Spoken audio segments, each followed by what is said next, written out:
I am that cosplay guy, Michael, and you are listening to or you're watching, I don't know, you're previewing? You are previewing my project on learning and researching about the hows, whos, whats, wheres, whens, and whys of cosplay, cosplaying, and cosplayers. I am that cosplay guy, Michael, and this episode is going to be a bit of an expansion on episode 3, which covered types of cosplay and cosplayers and cosplay creators and stuff like that.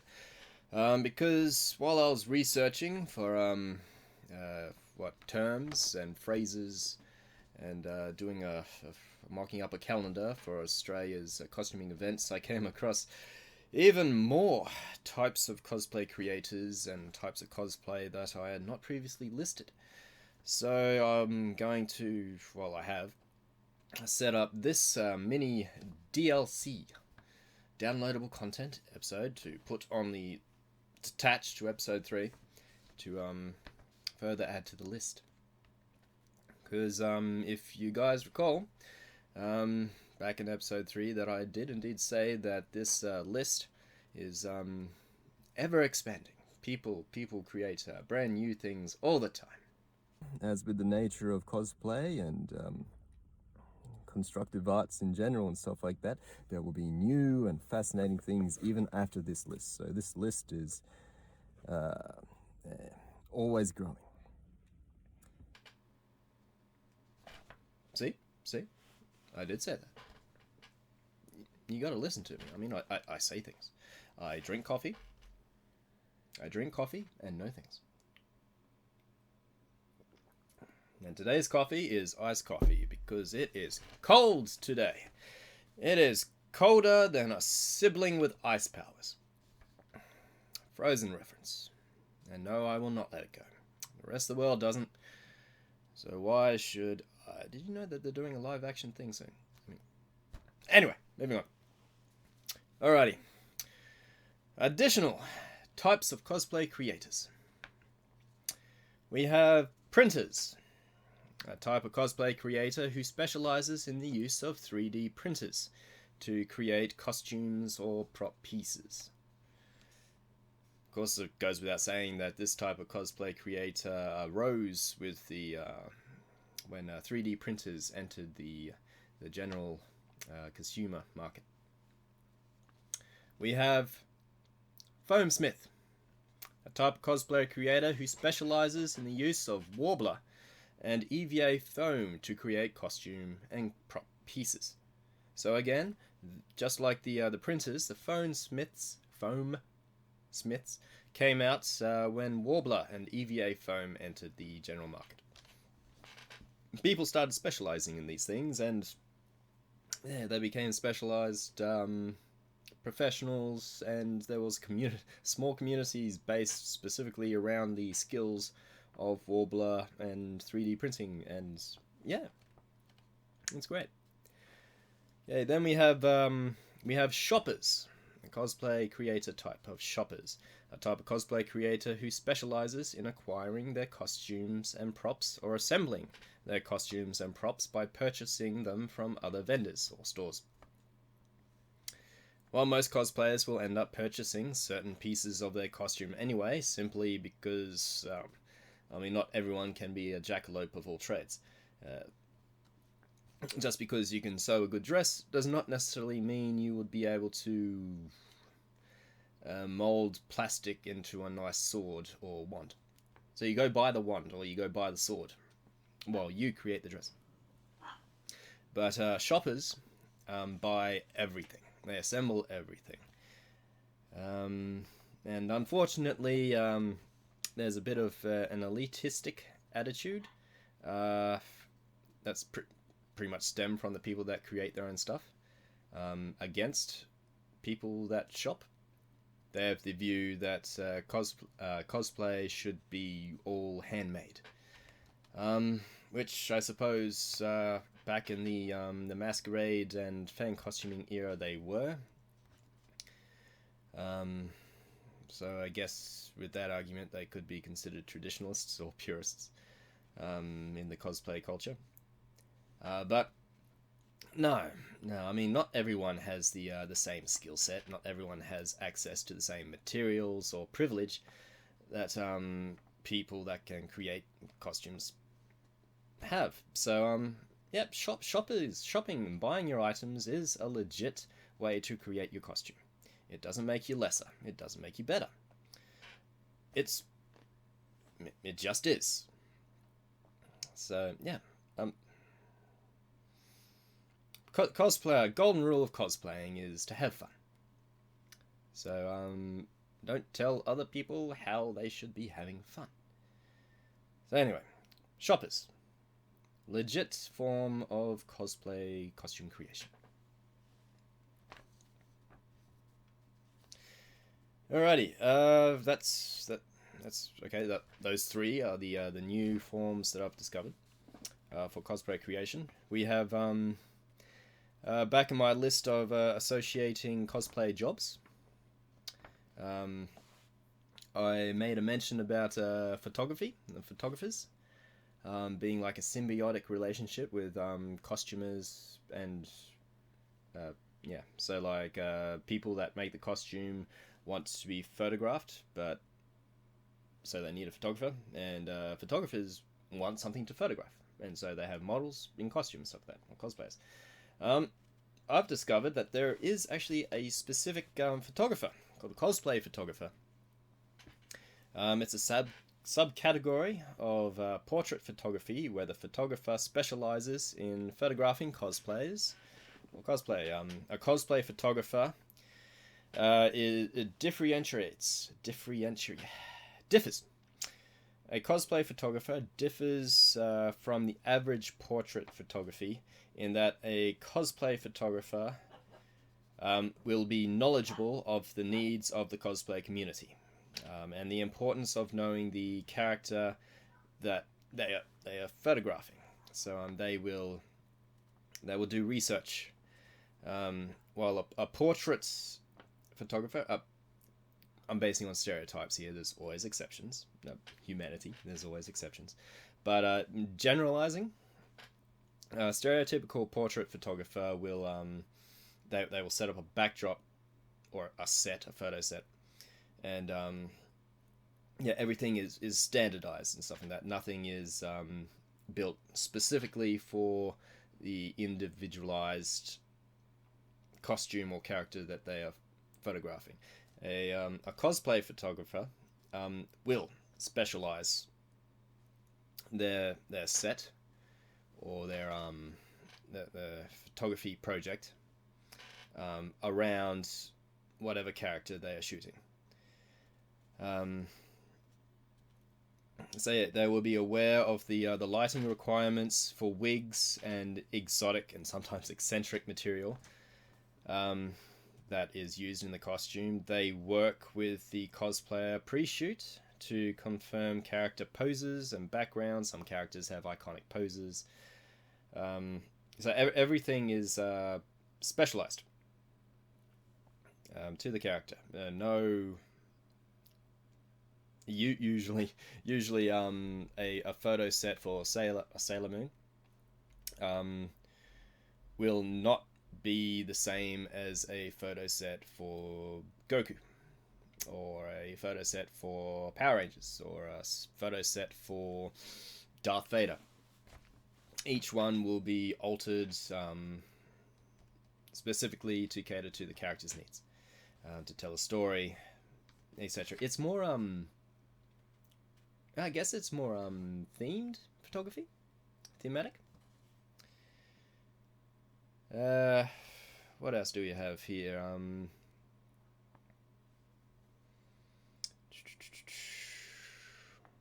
So yeah, if, a cosplay photographer will dabble in computer composite editing and stuff like that, usually to a higher degree than a generalized portrait photographer.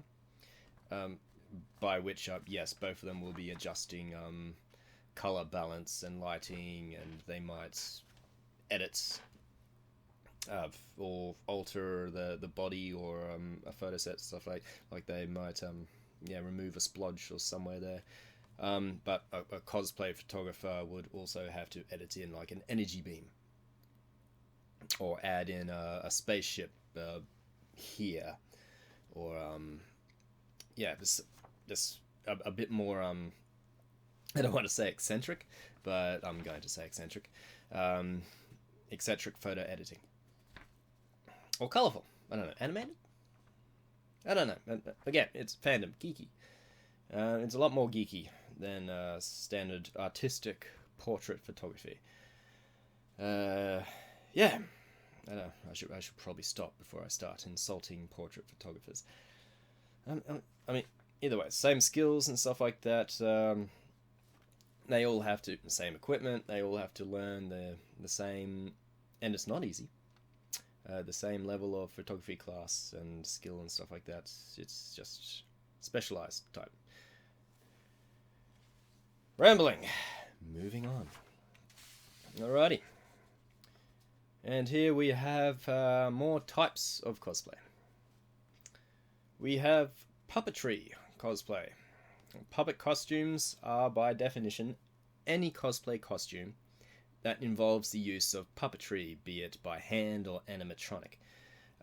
Classic puppet costumes in cosplay include costumes that incorporate extendable wings, so like the gargoyles, any angels, or harpies and stuff out there, where it's actually rather fascinating. They've mastered little mechanisms in the back of their wings the wings can flock open and shut close and stuff like that.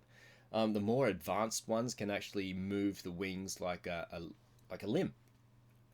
But yes, it can range from little mechanized machines, or they've rigged up a string pulley system. So the cosplayer just needs to pull a little string hidden in their costume, and the wing flares out, and then they pull it again, and it closes back in. So rather fascinating, but of course you got to be careful with those wings, because you might do damage if you don't know where those wings are going to fan out at. What else? Costumes incorporate extendable wings on the wearer's back, or full-bodied dinosaur suits that require the wearer to position their arms and legs inside the dinosaur's head to manipulate the mouth.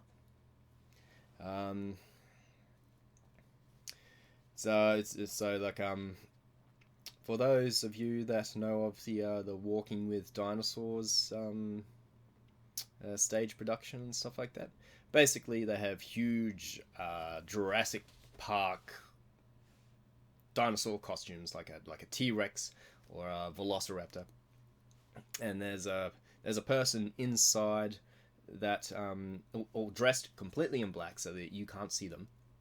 Well, unless you're looking for them. But yeah, the person moves around, and the dinosaur suits like attach their shoulders, and the dinosaur head goes all the way up their back and stuff like that. So another better example would be the dragon dancing in Chinese New Year festivals. So usually there's about 2 or 3 people inside those dancing dragon dogs. So that would be a puppetry costume. That being said, the dancing dragons and stuff like that falls more into theatre and dance theatre and stuff like that than cosplay. But the dinosaurs definitely do fit into the cosplay culture. Costume pieces in the furry fandom, including ears and tails that move on their own due to animatronics, some fursuits and sauna suits, it's Ninja Turtles and Godzilla and stuff like that, also incorporate animatronics to move the eyes and ears, mouth and nose. I can personally tell you, it's kind of scary when you just walk around Godzilla and his eyes follow you. Yeah. Right, so yeah, puppetry cosplay. Okay, we have idol cosplay. It's a type of performative group cosplay that focuses on media and genres relating to the idol music group scenes prevalent in J-pop and K-pop. These cosplayers specialize in performance-based cosplay and troupe dances. So like anime like Idolmaster, Love Live, group cosplays of Vocaloids. If you can visualize those kind of groups and stuff like that, those are idol cosplayers. Interestingly, if these idol cosplay groups actually continue, they don't break up, they will usually transition into actually forming their own idol groups and start becoming a theatre troupe. Yeah, so idol cosplay. Morphsuit / Zentai suits. A type of skin-tight lycra or spandex costume that typically covers the whole body from head to toe, although variations exist. Although essentially the same, with morphsuits being created in Scotland in 2009, after being inspired by Zentai, which was created in the 1980s. The European morphsuits have tried to distance their brand from the Japanese Zentai and Zentai culture due to the Zentai culture's involvement in fetish usage. However, in costuming and the cosplay culture, morphsuit and Zentai suit mean the same thing. So you can say morphsuit or Zentai. It doesn't matter. It's the same thing. The Spider-Man, pretty much majority of all superhero cosplayers. Superman, Green Lantern, the Spider-Verse cosplay community, Power Rangers. Power Rangers is heavily into spandex and lycra. They all use morphsuits / Zentai suits. A lot of female fighting game characters like what's her name, Cammy from Street Fighter, green leotard. They are honorary morphsuit or Zentai suit cosplay because skin tight spandex. Yeah. All right, next, pair cosplay. I can't believe I missed this one.